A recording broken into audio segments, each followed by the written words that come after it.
نؤمن به ونتوكل عليه ونعوذ بالله من شرور أنفسنا ومن سيئات أعمالنا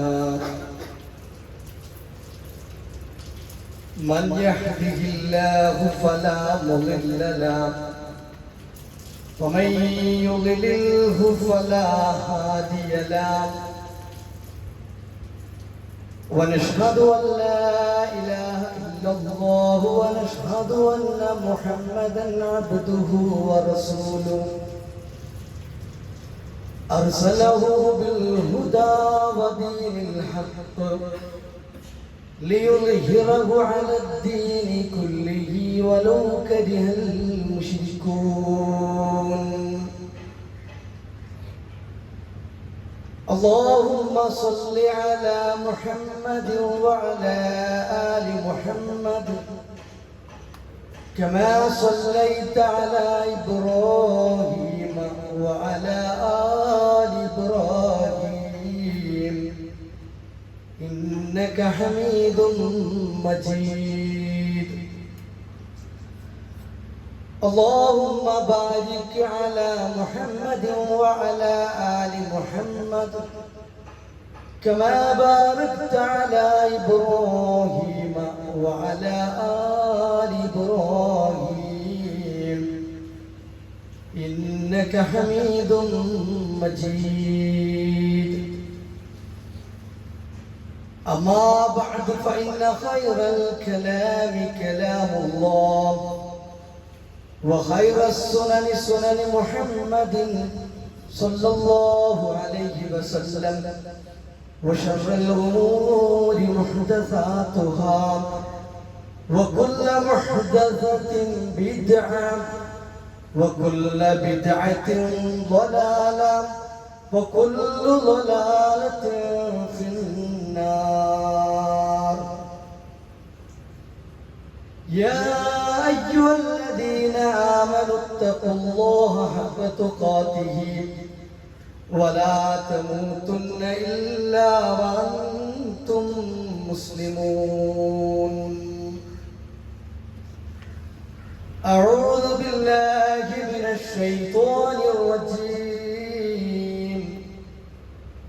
بسم الله الرحمن الرحيم.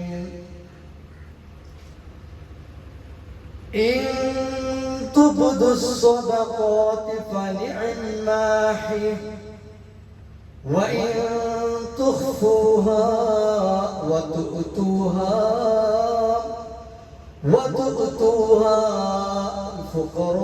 الفقراء فهو خير لكم ويكفر عنكم من سيئاتكم والله بما تعملون خبير. സ്നേഹമുള്ള വിശ്വാസികളെ, അല്ലാഹു സുബ്ഹാനഹു തആലയുടെ കൽപ്പനാ നിർദ്ദേശങ്ങൾ ജീവിതത്തിന്റെ എല്ലാ മേഖലകളിലും കഴിവിന്റെ പരമാവധി പാലിച്ചുകൊണ്ട് ജീവിക്കണമെന്ന് സ്വയം ബാധ്യതയുള്ളതോടൊപ്പം നിങ്ങളോട് ഓരോരുത്തരോടും ഉപദേശിക്കുകയാണ്, വസിയത്ത് ചെയ്യുകയാണ്. അല്ലാഹു സുബ്ഹാനഹു തആലയുടെ മാർഗത്തിൽ അവന്റെ ദീനിന്റെ വിധിവിലക്കുകൾ പാലിച്ചുകൊണ്ട് ജീവിക്കുന്ന യഥാർത്ഥ മുത്തഖീങ്ങളുടെ കൂട്ടത്തിൽ അല്ലാഹു നമ്മേവരെയും ഉൾപ്പെടുത്തി അനുഗ്രഹിക്കുമാറാവട്ടെ.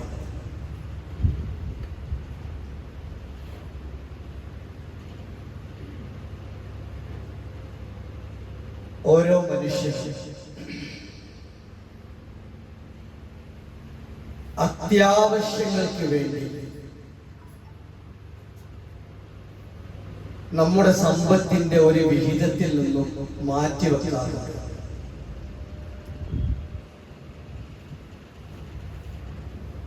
അത് മുസ്ലിം ആവണമെന്നോ അമുസ്ലിം എന്നോ വ്യത്യാസമില്ലാതെ തന്റെ സമ്പാദ്യത്തിന്റെ ഒരു വിഹിതം വളരെ അത്യാവശ്യമായ ഘട്ടത്തിൽ എടുക്കുവാൻ വേണ്ടി മാറ്റിവെക്കാറുണ്ട്. അത് ഒരു കരുതലാണ്. എപ്പോഴാണ് ഒരു ആവശ്യം വരിക എന്നറിയില്ല. ആ സന്ദർഭത്തിൽ ഉപയോഗിക്കാൻ മാറ്റിവെക്കുന്ന അമൂല്യമായ ഒരു കരുതലാണ്.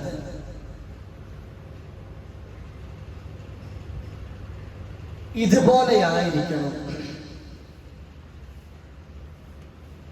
ഓരോ വിശ്വാസിയും അവന്റെ ജീവിതത്തിൽ വളരെ അത്യാവശ്യമായ ഘട്ടത്തിൽ ഉപയോഗിക്കുവാൻ ഒരു നന്മ നാം ചെയ്തു വെക്കേണ്ടതുണ്ട്. ഒരുപാട് നന്മകൾ നാം ചെയ്യാറുണ്ട്, ഒരുപാട് പുണ്യകർമ്മങ്ങൾ നാം ചെയ്യാറുണ്ട്. ആ പുണ്യകർമ്മങ്ങളിൽ, ആ നന്മകളിൽ പെടാത്ത, ഒരാളും കാണാത്ത ഒരു നന്മ ജീവിതത്തിൽ നമുക്ക് അത്യാവശ്യമായി ബാക്കി വെക്കേണ്ടതുണ്ട്. സാധാരണ ചെയ്യുന്ന കർമ്മങ്ങൾ അത് ഒരുപക്ഷെ ആളുകൾക്കിടയിൽ വെച്ച് ചെയ്യുമ്പോൾ, സമൂഹ മധ്യത്തിൽ ചെയ്യുമ്പോൾ, കൂട്ടത്തിലിരിക്കുമ്പോൾ ചെയ്യുമ്പോൾ അറിയാതെ റിയാ കയറി വരുവാൻ സാധ്യതയുണ്ട്. ഒരു ലോകമാന്യത, ഞാനതൊക്കെ ചെയ്യുന്നവനാണ് എന്നൊരു ചിന്ത നമ്മുടെ മനസ്സുകളിലേക്ക് കയറി വരുവാൻ സാധ്യതയുണ്ട്. എന്നാൽ ഈ റിയാകളൊന്നും കടന്നു വരാത്ത, ലോകമാന്യത, ഞാനെന്ന ഭാവം കടന്നു വരാത്ത ഒരു നന്മ, ഒരാളും കാണാത്ത ഒരു നന്മ നമ്മുടെ ജീവിതത്തിൽ ഉണ്ടാവേണ്ടതുണ്ട് എന്നതാണ് സൂചിപ്പിച്ചു വരുന്നത്. ഇൻഷാ അല്ലാഹ് ഇന്നത്തെ ഖുതുബയിൽ ചുരുങ്ങിയ സമയത്ത് ഞാൻ സൂചിപ്പിക്കുന്നത് സ്വകാര്യമായ നന്മകൾ എന്ന വിഷയത്തിൽ ഏതാനും ചില കാര്യങ്ങൾ നിങ്ങൾക്ക് മുമ്പിൽ എന്നോടെന്ന പോലെ ഉപദേശിക്കുവാനാണ് ഞാൻ ആഗ്രഹിക്കുന്നത്.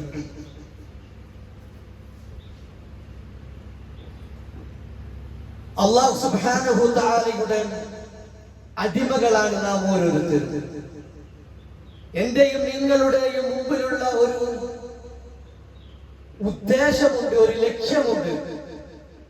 സ്വർഗമെന്ന മഹത്തായ കേന്ദ്രത്തിലേക്ക് എത്തിപ്പെടുക എന്നതാണ് നമ്മുടെ ഓരോരുത്തരുടെയും മുഖ്യമായ ലക്ഷ്യം. അതിനുവേണ്ടിയാണ് അള്ളാഹുവിന്റെ മുമ്പിൽ സാഷ്ടാംഗം ചെയ്യുവാൻ ഈ പള്ളിയിലേക്ക് എല്ലാം മാറ്റിവെച്ചുകൊണ്ട് നാം പുറപ്പെടുന്നത്. അതിനുവേണ്ടിയാണ് നമ്മുടെ സമ്പത്തിൽ നിന്ന് നാം അധികവും ചെലവഴിക്കുന്നത്. അതിനുവേണ്ടിയാണ് മസ്ജിദുകളും മദ്രസകളും ദീനി സ്ഥാപനങ്ങളും നമ്മുടെ പണം ചിലവഴിച്ചുകൊണ്ട് നാം നിർമ്മിക്കുന്നത്. ആ സ്വർഗമെന്ന ലക്ഷ്യത്തിലേക്ക് എത്തിപ്പെടണം. അതിനുള്ള മാർഗങ്ങൾ പ്രവാചകൻ സല്ലല്ലാഹു അലൈഹി വസല്ലം എന്തൊക്കെയാണ് നമുക്ക് പഠിപ്പിച്ചു തന്നത്, അതിലൂടെയൊക്കെ സഞ്ചരിക്കുവാൻ യാതൊരു മടിയും കാണിക്കാത്ത ആളുകളാണ് ഓരോ വിശ്വാസിയും എന്നുള്ളത്. അതുകൊണ്ട് ഓരോ വിശ്വാസിയും അവന്റെ ജീവിതത്തിൽ കർമ്മങ്ങൾ ചെയ്തുകൊണ്ടിരിക്കുമ്പോൾ ലോകത്തു ഞാനും പടച്ച തമ്പുരാനുമല്ലാതെ മറ്റുള്ള ആരും അറിയാത്ത ഒരു സൽക്കർമ്മം, ഒരു നന്മ നമ്മുടെ ജീവിതത്തിൽ നാം ചെയ്തു വെക്കേണ്ടതുണ്ട്. ഇങ്ങനെ വല്ലവരും നമ്മുടെ ജീവിതത്തിൽ ചെയ്തു വെച്ചിട്ടുണ്ടോ എന്ന് ഈ സമയം അല്പസമയം നാം ആലോചിക്കേണ്ടതുണ്ട്. ഒരൊറ്റ നന്മ ജീവിതത്തിലുണ്ടോ? ആരും കാണാത്ത ഒരു നന്മ. നമ്മൾ സൽക്കർമ്മങ്ങൾ പലരും കണ്ടിട്ടുണ്ടാവും, പക്ഷെ അതെല്ലാം ഒന്ന് മാറ്റിവെക്കും. നിങ്ങൾ ഒരാളും ഞാൻ ചെയ്യുന്നത് കാണാത്ത ഒരു നന്മ, ഒരാളും കാണാതെ ഒരു സൽക്കർമ്മ ജീവിതത്തിൽ ചെയ്തിട്ടുണ്ടോ? അത് ഒരുവേള ഖുർആൻ പാരായണമായിരിക്കാം, അതല്ലെങ്കിൽ സ്വതക്കയായിരിക്കാം, അതല്ലെങ്കിൽ ഏതെങ്കിലും ഒരു നന്മ. ഒരു മനുഷ്യൻ കാണാതെ ഞാൻ ചെയ്തിട്ടുണ്ടോ എന്ന് നാം ഓരോരുത്തരും ആലോചിക്കുക. അള്ളാഹു ഏറ്റവും ഇഷ്ടപ്പെടുന്ന കർമ്മങ്ങളിൽപ്പെട്ട ഒരു കർമ്മമാണ് ഞാൻ ഈ സൂചിപ്പിച്ചതുപോലെയുള്ള ഒരു നന്മ ചെയ്യുക എന്നത്. പ്രവാചകൻ സല്ലല്ലാഹു അലൈഹി വസല്ലം പറഞ്ഞു, ഖാല റസൂലുള്ളാഹി സല്ലല്ലാഹു അലൈഹി വസല്ലം, ഇന്നല്ലാഹ യുഹിബ്ബുൽ അബ്ദ വത്തഖിയ്യൽ അനിയ്യൽ ഖഫിയ്യ. റസൂൽ പറഞ്ഞു, ഭയഭക്തനും മാനസികമായ ഐശ്വര്യമുള്ളവനും രഹസ്യമായി നന്മ ചെയ്യുന്നവനുമായ അടിയാനെ അല്ലാഹു സുബ്ഹാനഹു തആല ഇഷ്ടപ്പെടുന്നു. അല്ലാഹു ഇഷ്ടപ്പെടുന്ന 3 വിഭാഗം ആളുകളെയാണ് പ്രവാചകൻ ഇവിടെ പരിചയപ്പെടുത്തുന്നത്. ഒന്ന് ഭയഭക്തൻ, മറ്റൊന്ന് മാനസികമായി ഐശ്വര്യമുള്ളവൻ, മൂന്നാമതായി നമ്മുടെ വിഷയവുമായി ബന്ധപ്പെട്ട് സൂചിപ്പിച്ചു രഹസ്യമായി നന്മ ചെയ്യുന്ന ഒരു മനുഷ്യൻ. അവന് അല്ലാഹു സുബ്ഹാനഹു തആല ആ മനുഷ്യനെ ഇഷ്ടപ്പെടുന്നു എന്നതാണ് പ്രവാചകൻ സല്ലല്ലാഹു അലൈഹി വസല്ലം പഠിപ്പിച്ചത്.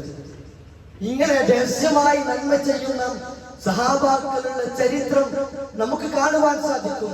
അബൂബക്കർ റളിയല്ലാഹു അൻഹുവിന്റെ ചരിത്രം നാം ഒരുപാട് തവണ കേട്ടവരായിരിക്കാം. എന്നാലും വിഷയത്തിന്റെ സന്ദർഭോചിതമായി സൂചിപ്പിക്കുവാൻ ആഗ്രഹിക്കുകയാണ്. അബൂബക്കർ റളിയല്ലാഹു അൻഹു എല്ലാ ദിവസവും സുബ്ഹി നമസ്കാരം ജമാഅത്തായി പള്ളിയിൽ നിന്ന് കഴിഞ്ഞ ഉടനെ, സലാം വീട്ടിയ ഉടനെ തന്നെ അബൂബക്കർ റളിയല്ലാഹു പള്ളിയിൽ നിന്നും പെട്ടെന്ന് ഇറങ്ങിപ്പോകും. അത് എല്ലാ ദിവസവും ഒരു പതിവായിരുന്നു.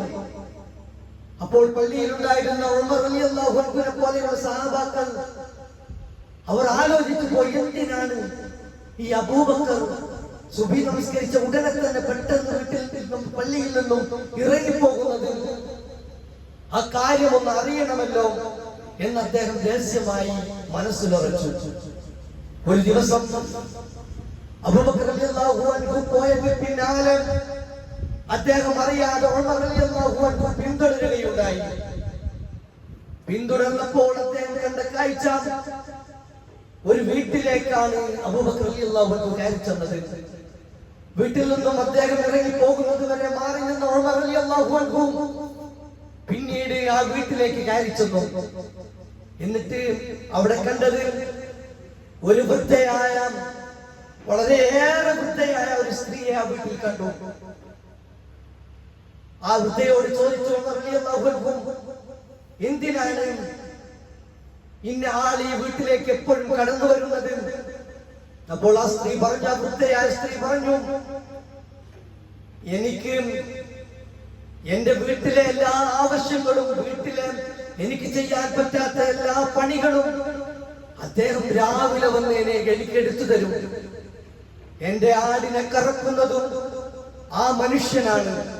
അങ്ങനെ എനിക്ക് വേണ്ട സഹായങ്ങൾ ചെയ്യുവാൻ എല്ലാ ദിവസവും രാവിലെ ആ മനുഷ്യൻ ഇവിടെ വരാറുണ്ട്. അബൂബക്കർ റളിയല്ലാഹു അൻഹു ചോദിച്ചു, അയാൾ ആരാണെന്ന് നിങ്ങൾക്കറിയുമോ? ആ സ്ത്രീക്ക് അറിയില്ലായിരുന്നു അത് അബൂബക്കർ റളിയല്ലാഹു അൻഹു ആണ് എന്ന്. അബൂബക്കർ റളിയല്ലാഹു അൻഹു ഞാൻ ആരാണ് എന്ന് പരിചയപ്പെടുത്തുകയും ചെയ്തില്ലായിരുന്നു. അപ്പോൾ അവിടെയാണ് നാം മനസ്സിലാക്കേണ്ടത്, ജീവിതത്തിൽ മറ്റുള്ളവർ അറിയാതെ, മറ്റുള്ളവർ കാണാതെ സൽക്കർമ്മങ്ങൾ ചെയ്യുവാൻ ആഗ്രഹിച്ചവരായിരുന്നു സഹാബാക്കൾ. അങ്ങനെ നന്മകൾ വാരിക്കൂട്ടുവാൻ ശ്രമിച്ച ആളുകൾ അവരുടെ പിൻഗാമികളാണ് നാം ഓരോരുത്തരും എന്ന് നാം മനസ്സിലാക്കുക. അതുപോലെ തന്നെ അലി ഇബ്നു ഹുസൈൻ റളിയല്ലാഹു അൻഹു, അലി ഇബ്നു ഹുസൈൻ റളിയല്ലാഹു അൻഹുവിന്റെ ചരിത്രം നമുക്കറിയാം. അദ്ദേഹത്തിന്റെ മരണശേഷം ഒരുപാട് ആളുകൾ പട്ടിണിയിലായി. കാരണം അലി ഇബ്നു ഹുസൈൻ റളിയല്ലാഹു അൻഹു ജീവിച്ചിരുന്ന സമയത്ത് ഒരുപാട് പാവപ്പെട്ട ആളുകൾക്ക് ഭക്ഷണം എത്തിക്കുമായിരുന്നു. ആ ഭക്ഷണം കഴിക്കുന്ന ആളുകൾക്ക് അറിയില്ലായിരുന്നു ഈ ഭക്ഷണം ഞങ്ങൾക്ക് എത്തിക്കുന്നത് ആരാണ് എന്ന് ഒരാൾക്കും അറിയില്ലായിരുന്നു. അദ്ദേഹത്തിന്റെ മരണശേഷം ആ ആളുകൾ മുഴുവൻ പട്ടിണിയിലായപ്പോഴാണ് അവർക്ക് മനസ്സിലായത് ഇതുവരെ ഞങ്ങളെ മുഴുവൻ ഊട്ടിയിരുന്നത് അലി ഇബ്നു ഹുസൈൻ റളിയല്ലാഹു അൻഹു ആയിരുന്നു എന്ന്. അത്രത്തോളം ഒരു മനുഷ്യനും അറിയാതെ ധർമ്മം ചെയ്യുവാൻ, പുണ്യങ്ങൾ ചെയ്യുവാൻ വ്യഗ്രത കാണിച്ചിരുന്ന ഒരു സഹാബി കൂട്ടത്തിന്റെ അനുയായികൾ എന്ന നിലയ്ക്ക് നമുക്ക് ഓരോരുത്തർക്കും ഉണ്ടാവേണ്ട ചിന്ത, എന്റെ ജീവിതത്തിലും ഉണ്ടാവണം ഒരു നന്മ, ഒരു മനുഷ്യനും അറിയാത്തൊരു നന്മ എന്റെ ജീവിതത്തിലും ഉണ്ടാവണമെന്ന് നമ്മൾ ഓരോരുത്തരും ആഗ്രഹിക്കേണ്ടതുണ്ട്. പ്രവാചകൻ സല്ലല്ലാഹു അലൈഹി വസല്ലം പറയുകയുണ്ടായി, മൻ ഇസ്തതാഅ മിൻകും അൻ യകൂന ലഹു ഖബ്ഉൻ മിൻ അമൽ സാലിഹിൻ ഫൽയഫ്അൽ. ആർക്കെങ്കിലും ഗോപ്യമായ ചില നന്മകൾ ചെയ്യാൻ സാധിക്കുമെങ്കിൽ, രഹസ്യമായി നന്മകൾ ചെയ്യാൻ ആർക്കെങ്കിലും സാധിക്കുമെങ്കിൽ നിങ്ങൾ ചെയ്തു കൊള്ളുവീനെന്ന് പ്രവാചകൻ സല്ലല്ലാഹു അലൈഹി വസല്ലം പഠിപ്പിച്ചതായി നമുക്ക് കാണുവാൻ സാധിക്കും. ഈ ഗോപ്യമായ രഹസ്യമായ നന്മകൾ കൊണ്ട് ഇഹലോകത്തും നിങ്ങൾക്ക് ഗുണമുണ്ട് എന്ന് പ്രവാചകൻ പഠിപ്പിച്ചു. ഇഹലോകത്ത് നിങ്ങൾക്ക് ഗുണമുണ്ട്. ഒന്നാമത്തെ ഗുണം, അല്ലാഹുവിന്റെ കോപത്തിൽ നിന്നും നിങ്ങൾ രക്ഷപ്പെടും. അല്ലാഹുവിന്റെ കോപത്തിൽ നിന്ന് നിങ്ങൾ രക്ഷപ്പെടും. വസദഖത്തു സിദ്ദി തുത്ഫിഉ വലബ റബ്ബി. രഹസ്യമായ ദാനധർമ്മം അല്ലാഹുവിന്റെ കോപത്തെ കെടുത്തിക്കളയുമെന്ന് പ്രവാചകൻ പഠിപ്പിക്കുകയാണ്. എപ്പോഴെങ്കിലും നമ്മുടെ ജീവിതത്തിൽ ഏതെങ്കിലും കർമ്മങ്ങൾ നാഥന് വെറുപ്പുണ്ടാകുന്നത് ചെയ്തിട്ടുണ്ടെങ്കിൽ, നമ്മുടെ ജീവിതത്തിൽ എപ്പോഴെങ്കിലും ഒരു കർമ്മം അല്ലാഹു ഇഷ്ടമല്ലാത്ത നമ്മൾ ചെയ്തിട്ടുണ്ടെങ്കിൽ, ആ കർമ്മം രഹസ്യമായ നന്മകൾ നമുക്കുണ്ട് എങ്കിൽ ആ നന്മകൾ കൊണ്ട് ആ അല്ലാഹു ഇഷ്ടമല്ലാത്ത ആ കർമ്മം അത് മായ്ച്ചു കളയും. അപ്പൊ അങ്ങനെ മായ്ക്കണമെന്നുണ്ടെങ്കിൽ ഒരു രഹസ്യമായ ധർമ്മം, ഒരു നന്മ നമ്മുടെ ജീവിതത്തിൽ ഉണ്ടാവണമെന്നതാണ് പ്രവാചകൻ സല്ലല്ലാഹു അലൈഹി വസല്ലം പഠിപ്പിക്കുന്നത്. അതുപോലെ തന്നെ രണ്ടാമത്തെ ഗുണം, അർശിന്റെ തണൽ ലഭിക്കുമെന്നതാണ്. കഴിഞ്ഞ ആഴ്ചയിൽ അർശിന്റെ തണൽ ലഭിക്കുന്ന ഒരു വിഭാഗത്തെ കുറിച്ച് ഞാൻ പരിചയപ്പെടുത്തുകയുണ്ടായി. അതുപോലെ തന്നെ മറ്റൊരു വിഭാഗമാണ് പ്രവാചകൻ പഠിപ്പിച്ചത്, വറജുലുൻ തസദ്ദഖ ബിസദഖത്തിൻ വഅഖ്ഫാഹാ ഹത്താ ലാ തഅലമ ശിമാലുഹു വമാ തുൻഫിഖു യമീനുഹു. നിങ്ങൾ ഒരു ധർമ്മം ചെയ്യുകയാണ് എങ്കിൽ വലത് കൈ കൊണ്ട് കൊടുക്കുന്നത് ഇടത് കൈ കൊടുക്കുന്ന ഇടത് കൈ അറിയാതെയാണ് നിങ്ങൾ നൽകിയത് എങ്കിൽ അവനും അർശിന്റെ തണൽ ഉണ്ട് എന്ന് അല്ലാഹുവിന്റെ പ്രവാചകൻ സല്ലല്ലാഹു അലൈഹി വസല്ലം നമ്മെ പഠിപ്പിക്കുകയുണ്ടായി. അതുകൊണ്ട് വിശ്വാസിനികളെ നാം ആത്മാർത്ഥമായി ഈ വിഷയത്തിൽ ഒരു ശ്രദ്ധ ഉണ്ടായിത്തീരേണ്ടതുണ്ട്. പരിശുദ്ധമായ ഖുർആൻ സൂചിപ്പിച്ചു, ഇൻ തുബ്ദു സ്വദഖാതി ഫനിമ്മാ ഹിയ. ദാനധർമ്മങ്ങളിൽ പരസ്യമായി ചെയ്യുന്നുവെങ്കിൽ അത് നല്ലത് തന്നെയാണ്. പരസ്യമായിട്ട് ദാനധർമ്മം ചെയ്യുക എന്നത് അത് നല്ല കാര്യം തന്നെയാണ്. എന്നാൽ വഇൻ തുഖ്ഫൂഹാ വതുഅതുൽ ഫുഖറാ വഹുവ ഖൈറുൽ ലക്കും. എന്നാൽ ഏറ്റവും രഹസ്യമായി ഒരു സാധുവിന് നിങ്ങൾക്ക് നൽകാൻ സാധിച്ചാൽ അതാണ് ഏറ്റവും നല്ലത് എന്നതാണ് പരിശുദ്ധമായ ഖുർആൻ പഠിപ്പിക്കുന്നത്. കാരണം വയുകഫിറു അൻകും മിൻ സയ്യിആതികും. അത് നിങ്ങൾ ചെയ്ത തിന്മകളെ മായ്ച്ചു കളയും. നിങ്ങൾ ചെയ്ത തിന്മകളെ, ഈ നന്മ രഹസ്യമായി ചെയ്ത നന്മകൾ മായ്ച്ചു കളയും. വല്ലാഹു ബിമാ തഅമലൂന ഖബീർ. നിങ്ങൾ ചെയ്യുന്ന പ്രവൃത്തികൾ അതിസൂക്ഷ്മമായി അറിയുന്നവനാണ് പടച്ച തമ്പുരാൻ എന്ന് പറഞ്ഞുകൊണ്ടാണ് സൂറത്തുൽ ബഖറയിലെ 271-ാമത്തെ ആയത്ത് പടച്ച തമ്പുരാൻ അവസാനിപ്പിക്കുന്നത്. അതുകൊണ്ട് തന്നെയാണ് അബ്ദുല്ലാഹി ഇബ്നു മുബാറക് റളിയല്ലാഹു അൻഹു രണാങ്കണത്തിൽ അകരാടുമ്പോൾ, ദീനിനു വേണ്ടി പരിശ്രമിക്കുമ്പോൾ, ദീനിനു വേണ്ടി യുദ്ധം ചെയ്യുമ്പോൾ അദ്ദേഹം മുഖം മൂടി ധരിക്കുമായിരുന്നു. മുഖം മൂടി ധരിച്ചുകൊണ്ടായിരുന്നു അബ്ദുല്ലാഹി ഇബ്നു മുബാറക് റളിയല്ലാഹു അൻഹു യുദ്ധം ചെയ്തിരുന്നത് എന്തിനു വേണ്ടിയായിരുന്നല്ലേ?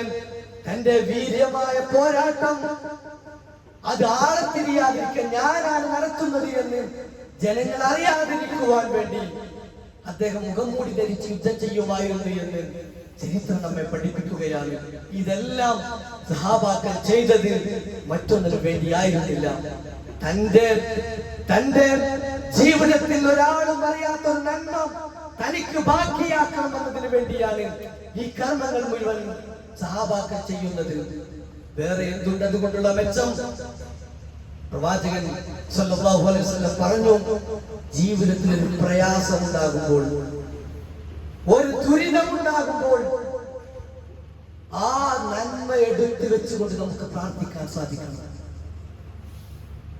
ഒരു മാരകമായ രോഗം നമുക്ക് പിടിപെട്ടു, നമ്മൾ ഓരോരുത്തരും ആലോചിക്കേണ്ടത് വളരെ മാരകമായ ഒരു രോഗം. ആ രോഗം പല ഡോക്ടർമാരെ കാണിച്ചിട്ട് നമുക്ക് ഒരു മാറ്റമില്ല.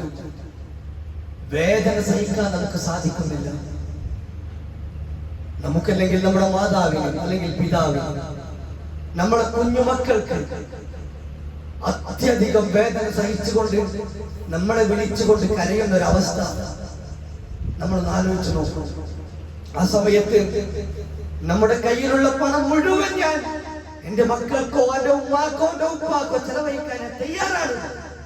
പക്ഷെ എത്ര ചെലവഴിച്ചിട്ടും അതൊന്നും മാറിക്കിട്ടാൻ എന്റെ ഉമ്മയുടെയോ ഉപ്പയുടെയോ പൊന്നു മകന്റെയോ കണ്ണുനീർ ഒന്ന് നിർത്തുവാൻ എനിക്ക് സാധിക്കുന്നില്ലല്ലോ നാഥാ. എന്തുണ്ട് മാർഗം? വൈദ്യശാസ്ത്രം പരാജയപ്പെടുകയാണ് എന്നാലോചിച്ച് നിൽക്കുമ്പോൾ ആ മനുഷ്യന്റെ മുമ്പിലേക്ക് തെളിയേണ്ടത് ഒരൊറ്റ ചിന്തയാണ്. ഒരാളും കാണാതെ, ഒരു മനുഷ്യനും അറിയാതെ, എന്റെ ഭാര്യ പോലും അറിയാതെ ഞാൻ ചെയ്ത ഒരു നന്മയുണ്ട്. ആ നന്മ മുമ്പിൽ വെച്ച് അല്ലാഹുവിന്റെ മുമ്പിൽ കരങ്ങൾ ഉയർത്തിക്കൊണ്ട് പ്രാർത്ഥിക്കുവാൻ സാധിക്കണമെങ്കിൽ ആരും അറിയാത്തൊരു നന്മ നമ്മുടെ ജീവിതത്തിൽ ഇന്ന പ്രവൃത്തി എന്റെ ഭാര്യയോ മക്കളോ പിതാവോ അറിയാതെ ആ പാതിരാത്രി ഞാൻ ചെയ്തത് നിന്റെ ഉദ്ദേശം, നിന്റെ പ്രതിഫലം കാക്ഷിച്ചുകൊണ്ടാണ്. അതുകൊണ്ട് നാഥാ, എനിക്ക് ബന്ധപ്പെട്ട ഈ പ്രയാസം, എന്റെ കുഞ്ഞുമോൻ അനുഭവിക്കുന്ന ഈ പ്രയാസം മാറ്റിത്തരണേ നാഥാ എന്ന് കരങ്ങൾ ഉയർത്തി പ്രാർത്ഥിക്കുവാൻ നമുക്ക് സാധിക്കണമെങ്കിൽ ബാക്കിയാക്കാൻ സഹോദരി സഹോദരന്മാരെ ഒരാളും അറിയാത്തൊരു നന്മ ജീവിതത്തിൽ ഉണ്ടാവണം. അതിനു വേണ്ടി പരിശ്രമിക്കണം. നാം ഒരാളും അറിയാത്തൊരു നന്മ ജീവിതത്തിൽ ഉണ്ടാവട്ടെ. നാം ഓരോരുത്തരും ഒന്ന് ആലോചിക്കുക. എനിക്ക് പ്രയാസം ഉണ്ടായത് ഓരോരുത്തരും, ഞാൻ എന്നോടക്കമാണ് സൂചിപ്പിക്കുന്നത്, എന്ത് നന്മയാണ് ഈ പ്രയാസം വന്നാൽ നമുക്ക് പ്രാർത്ഥിക്കാനുള്ളത്? ഏത് രോഗങ്ങളും പടച്ച തമ്പുരാൻ വിചാരിച്ചാൽ സുഖപ്പെടാത്തത് എന്താണുള്ളത്? ഏത് രോഗമായിക്കൊള്ളട്ടെ, ആത്മാർത്ഥമായി പടച്ചതമ്പുരാൻ പ്രാർത്ഥിച്ചാൽ സുഖപ്പെടാത്തത് എന്താണുള്ളത്? പ്രാർത്ഥിക്കാൻ സൂചിച്ചതുപോലെ ഇങ്ങനെയുള്ള ഒരു മാർഗം നമുക്ക് മുമ്പിൽ ഉണ്ടാവണമെന്നതാണ് സൂചിപ്പിച്ചു വരുന്നത്. അതുപോലെ തന്നെ സുബൈർ ബിൻ അവ്വാം റളിയല്ലാഹു അൻഹു സൂചിപ്പിച്ചു, ജീവിതത്തിൽ ഇജ്അലു ലക്കും ഖബീഅ മിനൽ അമലി സ്വാലിഹ കമാ അന്ന ലക്കും ഖബീഅതൻ മിൻ അമലി സയ്യിഅ. ആരും അറിയാതെ ചില തിന്മകൾ നിങ്ങളുടെ ജീവിതത്തിലുള്ളത് പോലെ ആരും അറിയാത്ത ചില നന്മകൾ നമ്മുടെ ജീവിതത്തിൽ ഉണ്ടാവും. ഒന്ന് ആലോചിച്ച് നോക്കൂ. അർത്ഥവത്തായ ഒരു വാചകമാണ് പറഞ്ഞ ഈ വാചകം. വളരെ അർത്ഥവത്താണ്. നാലാള് കേട്ടാൽ തൊലി ഉരിഞ്ഞു പോകുന്നു തിന്മ നമ്മുടെ ജീവിതത്തിലില്ലേ? നമ്മൾ ഓരോരുത്തർ, ഞാൻ അടക്കമുള്ള ആൾക്കാർ ജീവിതത്തിൽ നമ്മൾ ആലോചിക്കുക. ഒരു മനുഷ്യൻ കേട്ടാൽ, ഒരൊറ്റ ആള് കേട്ടാൽ നമ്മളെ തൊലി ഉരിഞ്ഞു പോകുന്ന, നാണം കെട്ടു പോകുന്ന തിന്മ നമ്മൾക്ക് ജീവിതത്തിലുണ്ടോ? ഉണ്ടാവും. നമ്മൾ ചെയ്യുന്ന എല്ലാ കാര്യങ്ങളും നാലാളും പോയി പറയാൻ പറ്റൂല. അത്രയും മോശമായ തിന്മൊക്കെ, വളരെ രഹസ്യമായ തിന്മ നമ്മുടെ ജീവിതത്തിലുണ്ട്. എന്നാൽ അതുപോലെ ഒരാളും അറിയാത്ത ഒരു നന്മ നമ്മുടെ ജീവിതത്തിൽ ഉണ്ടാവണം എന്നതാണ് സഹാബി സൂചിപ്പിച്ചത്. അതുപോലെ നമുക്ക് ഉണ്ടാവണം. എങ്കിലേ നമ്മുടെ ജീവിതം ധന്യമാവുകയുള്ളൂ, സമ്പുഷ്ടമാവുകയുള്ളൂ, സ്വർഗത്തിലേക്കുള്ള കവാടം നമുക്ക് മുമ്പിൽ തുറക്കുകയുള്ളൂ എന്ന യാഥാർത്ഥ്യം നാം മനസ്സിലാക്കേണ്ടതുണ്ട്, തിരിച്ചറിയേണ്ടതുണ്ട് എന്നതാണ് പ്രവാചകൻ സല്ലല്ലാഹു അലൈഹി വസല്ലമയുടെ എമ്പാടും വാചകങ്ങളിൽ നിന്ന് നമുക്ക് മനസ്സിലാക്കുവാൻ സാധിക്കുന്നത്. അതുകൊണ്ട് സഹോദരന്മാരെ, ജീവിതത്തിൽ എല്ലാ തിരക്കിനിടയിലും എല്ലാ പ്രവർത്തനത്തിനിടയിലും ഈ ഒരു നന്മ ജീവിതത്തിൽ ഉണ്ടാക്കുവാൻ നാം പരിശ്രമിക്കുക, ഒന്ന് ശ്രദ്ധിക്കുക. എങ്കിൽ നമുക്ക് എമ്പാടും പ്രതിഫലം ആ വിഷയത്തിലുണ്ട്. സൂചിപ്പിച്ചതുപോലെ ഏത് പ്രയാസം ഉണ്ടാകുമ്പോഴും ആ നന്മ മുന്നിൽ വെച്ച് നമുക്ക് പ്രാർത്ഥിക്കാൻ സാധിക്കും. ഒരുപാട് ഉദാഹരണങ്ങൾ ആ വിഷയത്തിലുണ്ട്. അതിലേക്കൊന്നും കടക്കുവാൻ ഞാൻ ആഗ്രഹിക്കുന്നില്ല. അതുകൊണ്ട് നാം ആലോചിക്കുക, എന്റെ ജീവിതത്തിലും ഒരു നന്മ വേണം എന്ന് ആത്മാർത്ഥമായി ചിന്തിച്ചുകൊണ്ട് അതിനുവേണ്ടി ഏത് സമയത്തും എണീക്കാൻ നമുക്ക് തയ്യാറാവാം. ഒന്ന് ചെറിയൊരു അലാറം വെച്ചിട്ടോ അർദ്ധരാത്രി എഴുന്നേൽക്കുവാൻ നാം ശ്രദ്ധിക്കുക. എന്നിട്ട് ഒരു പേജ് ഖുർആൻ ഓതുക, അതല്ലെങ്കിൽ ഒന്ന് പടച്ചതമ്പുരാനോട് പ്രാർത്ഥിക്കുക, അല്ലെങ്കിൽ കുറച്ച് സുന്നത്ത് സ്കരിക്കുക. അങ്ങനെ എന്തെങ്കിലും നന്മകൾ ചെയ്തുകൊണ്ട് നമ്മുടെ ജീവിതം നന്മകൾ, ആരും അറിയാത്ത നന്മകൾ കൊണ്ട് സന്തുഷ്ടമാക്കുക, നമ്മുടെ മനസ്സ് നിറക്കുക. റബ്ബ് സുബ്ഹാനഹു വ തആല അതിനുള്ള തൗഫീഖ് അനുഗ്രഹിക്കുമാറാവട്ടെ.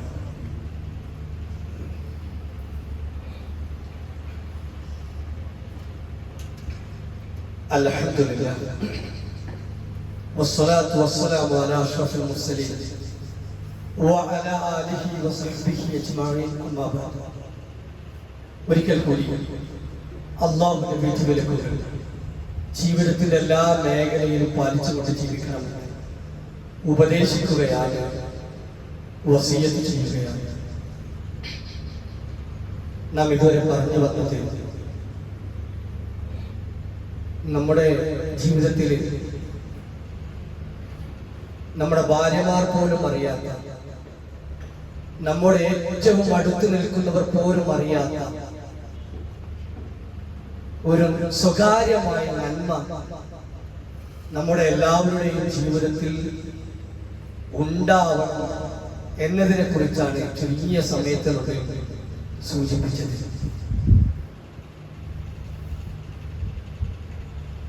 പ്രവാചകൻ സല്ലല്ലാഹു അലൈഹി വസല്ലം സൂചിപ്പിക്കുകയുണ്ടായി, രഹസ്യമായ ജീവിതത്തിൽ നന്മകൾ ഉണ്ടാവണം എന്ന് സൂചിപ്പിച്ചതുപോലെ ഇനി തിന്മകൾ ഉണ്ടായാൽ, നമ്മുടെ രഹസ്യ ജീവിതത്തിൽ തിന്മകൾ ഉണ്ടായാൽ പരലോകത്ത് അവന്റെ അവസ്ഥ വളരെ മോശമായിരിക്കുമെന്ന് പ്രവാചകൻ പഠിപ്പിക്കുകയുണ്ടായി.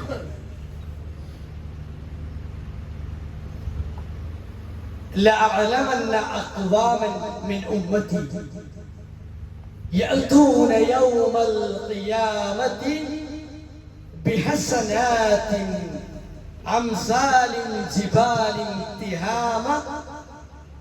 തിഹാമ പർവ്വതത്തോളം കുന്നുകൂടിയ നന്മകളുമായി മനുഷ്യൻ പരലോകത്ത് വരും. തിഹാമ പർവ്വതത്തോളം കുന്നുകൂടിയ നന്മകളുമായി പരലോകത്ത് മനുഷ്യൻ വരും. ആ സമയത്ത് ആ മനുഷ്യൻ വിചാരിക്കും, ഞാൻ എത്രത്തോളം നന്മകൾ ചെയ്ത മനുഷ്യനാണ്, എനിക്ക് സ്വർഗം ഉറപ്പാണ് എന്ന് വിചാരിച്ചു വരുന്ന മനുഷ്യരുണ്ടാകും. നമസ്കാരം ഞാൻ ഉപേക്ഷിച്ചിട്ടില്ല, ദാനധർമ്മങ്ങൾ ഞാൻ ചെയ്തിട്ടുണ്ട്, എല്ലാ സൽക്കർമ്മങ്ങളും ഞാൻ മുഴുകിയിട്ടുണ്ട്. അങ്ങനെ നന്മയുടെ കൂമ്പാരവുമായി ആ വരുന്ന മനുഷ്യൻ ഒരു വേള നരകത്തിലേക്ക് വലിച്ചെറിയുന്ന ഒരവസ്ഥ അവനുണ്ടാകും. കാരണം പ്രവാചകൻ പഠിപ്പിച്ചു,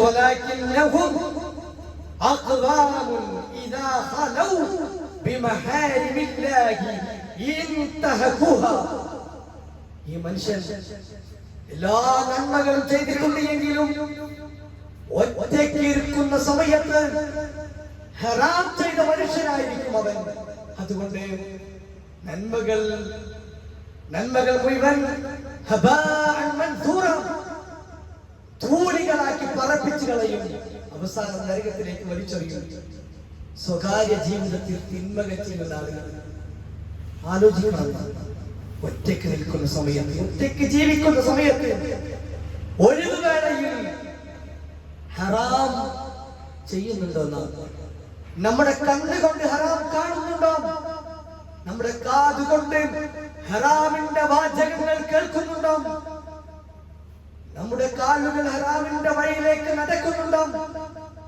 ഹറാമിനെ കുറിച്ച് ചിന്തിക്കുന്ന ഹൃദയമാണോ നമുക്ക്? നമ്മുടെ നന്മകൾ നിഷ്ഫലമായി പോകും. ഇന്ന് ഏത് കുട്ടികളുടെ കയ്യിലും ഏത് മുതിർന്നവരുടെ കയ്യിലും മൊബൈൽ ഫോൺ വ്യാപകമായി ഉപയോഗിക്കുന്നവരാണ്. ഈ സന്ദർഭത്തിൽ ഒരുപാട് ഉപകാരങ്ങൾ നമുക്ക് ലഭിക്കുന്നതിനേക്കാളധികമായി ഉപദ്രവങ്ങളും ആ മൊബൈലിൽ നമുക്ക് നേടിയെടുക്കുവാൻ സാധിക്കും. ഈ സമയത്ത് ഇതുമായി ഒറ്റയ്ക്ക് ഇരിക്കുന്ന സമയത്ത് ആവശ്യമില്ലാത്ത മേഖലയിലേക്ക് അതിനെ ഉപയോഗിക്കുന്ന ആളുകൾ നാം ഉണ്ടോ? ഉണ്ടെങ്കിൽ വളരെ ഗൗരവമാണ് വിഷയം. നമ്മുടെ നന്മകൾക്ക് നാളെ പരലോകത്തിൽ സ്ഥാനം ഉണ്ടാവില്ല, ഒരു സ്ഥാനം ഉണ്ടാവില്ല. നമ്മൾ പറപ്പിച്ച് കളയും. സാധാരണ പറയാറുണ്ടല്ലോ, നമ്മുടെ ഈ വെണ്ണീരൊക്കെ ഇതൊക്കെ ഒരു കയ്യിലെടുത്ത് ഒരൊറ്റ ഊത്തൂതിയാൽ ഒക്കെ അങ്ങോട്ട് പാറിക്കും. ഇതുപോലെ നമ്മുടെ നന്മകൾ, എമ്പാടുമുള്ള നന്മയൊക്കെ കുറച്ച് ഒരൊറ്റ ഊത്തിന് എല്ലാം അങ്ങോട്ട് പാറ്റിക്കണം, ഒന്നും ഉണ്ടാവില്ല.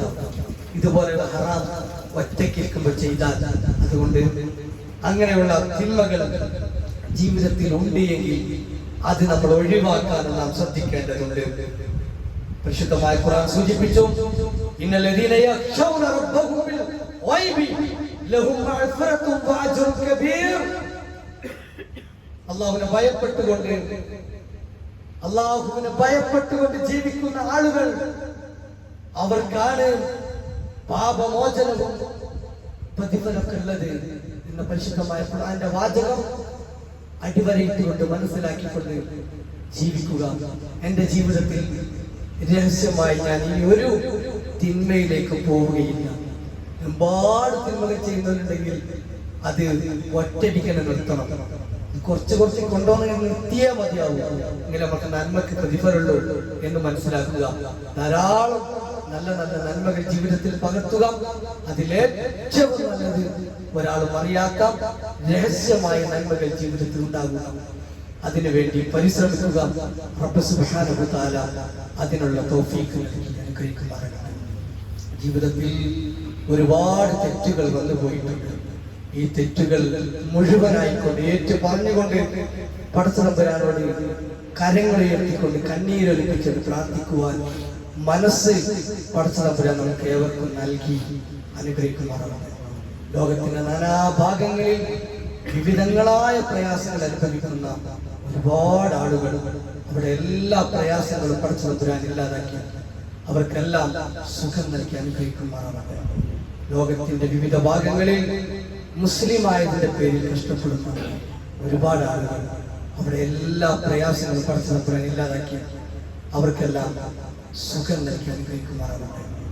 നമുക്ക് ചുറ്റുപാടുകളിൽ രോഗം കൊണ്ട് പ്രയാസപ്പെടുന്ന ഒരുപാടുകൾ, നമ്മുടെ പള്ളിയിലേക്ക് കടന്നു വരുവാൻ നമസ്കരിക്കുവാൻ ആഗ്രഹിക്കുന്ന ഒരുപാട് സഹോദരി സഹോദരങ്ങൾ പ്രയാസങ്ങൾ കൊണ്ട്, രോഗം കൊണ്ട് വരാൻ സാധിക്കാതെ നിൽക്കുന്നു. അവിടെ എല്ലാ പ്രയാസങ്ങളും രോഗങ്ങളും പടച്ചതമ്പുരാൻ സുഖമാക്കി ശിഫ നൽകി അവർക്കെല്ലാം ഐശ്വര്യം നൽകി അനുഗ്രഹിക്കുമാറാകട്ടെ. മാരകമായ രോഗങ്ങൾ കൊണ്ട് കഷ്ടപ്പെടുന്ന ഒരുപാട് ആളുകൾ, വേദന കടിച്ചമർത്തി ജീവിക്കുന്ന ഒരുപാട് ആളുകൾ നമ്മുടെ ചുറ്റുപാടുകളിലുണ്ട്. അവർക്കെല്ലാം പടച്ചതമ്പുരാൻ ആശ്വാസം നൽകുമാറാകട്ടെ. അവിടെ വേദന പടച്ചതമ്പുരാൻ ഇല്ലാതാക്കി സുഖം നൽകി അനുഗ്രഹിക്കുമാറാകട്ടെ.